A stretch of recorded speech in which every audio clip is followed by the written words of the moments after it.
கோவம் வரும்போது ஒரு மனுஷன் கண்ணியமாக இருந்து என்ன செய்வான்னு தெரியாது. பொதுவாக நம்ம சினிமாவில் பார்க்குற ஆக்ட்ரஸ் எல்லாருமே படத்தில் என்னதான் கோவப்பட்டு பேசியிருந்தாலுமே நேச்சுரலாகவே ரொம்ப சாதுவாக தான் இருப்பாங்க. அவங்களோட கோவமான முகத்தை நம்ம சினிமாவில் தவிர இறங்க பொதுவாக பார்க்க முடியாது. ஆனால் இதெல்லாம் மீறி சில இடத்துல சில முன்னணி ஆக்டர்ஸ் கோவத்தில் பப்ளிக்கில் வெடிச்சு சிதறி இருக்காங்க. அப்படி ஆக்ட்ரஸ் கோவப்பட்டு சில மூமெண்ட்ஸ் இந்த வீடியோவில் நம்ம பார்க்க போகிறோம். நம்ம சேனல் ஃபர்ஸ்ட் டைம் பார்க்குற மாதிரி இருந்தீங்கன்னா மறக்காம சப்ஸ்கிரைப் பண்ணி டங்குன்னு தட்டி விட்டுருங்க. ஷூட்டிங் ஸ்பாட்லேயும் சரி வெளியுமும் சரி ரொம்ப அமைதியான ஆக்டர் தான் அது நம்ம தளபதி விஜய் தான். அப்படிப்பட்ட தளபதியே ஒரு டைம் பர்ஸ்ட் அவுட் ஆகி கத்திருப்பாரு. வில்லு படத்துக்காக பிரஸ்மெண்ட் கிட்ட பேசிட்டு இருக்கும் போதும் நடுவில் யாரோ பேசியிருப்பாங்க. டென்ஷனான தளபதி பயங்கரமா கத்திருப்பாரு. தளபதிக்கு இவ்வளவு கோவம் வருதுன்ட்டு அன்னைக்கு தான் நம்ம பல பேருக்கு தெரிஞ்சிருக்கு. பேசிட்டு இருக்கோம். சைலன்ஸ்.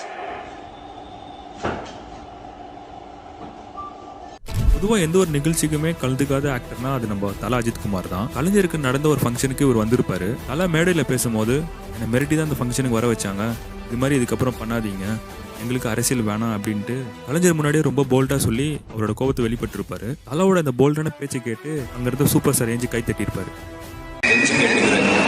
ஒவ்வொரு முறையும் ஒரு சோசியல் இஷ்யூ வரப்ப இண்டஸ்ட்ரியில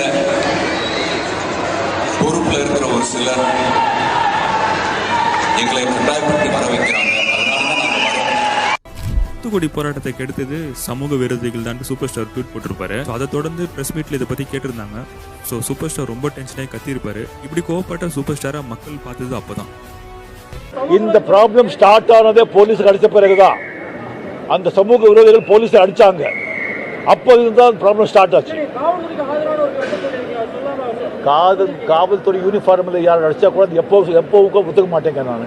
ஓகே, வேற அது கேள்வி இருக்கா? இந்த கூட்ட படத்துக்காக ஆடியோ லான்ச்சுக்காக ஆந்திரா போயிட்டு இருக்கும் போதும் சூர்யா காருக்கு முன்னாடி ஒரு யங்ஸ்டர் ஹெல்மெட் போடாம ரேஷ் டிரைவிங் பண்ணியிருப்பாரு. ஸோ இதை பார்த்த டென்ஷனான சூர்யா கார்ல இருந்து இறங்கி போய் கத்துந்து இல்லாம ஓங்கி ஒரு அறை விட்டுருப்பாரு.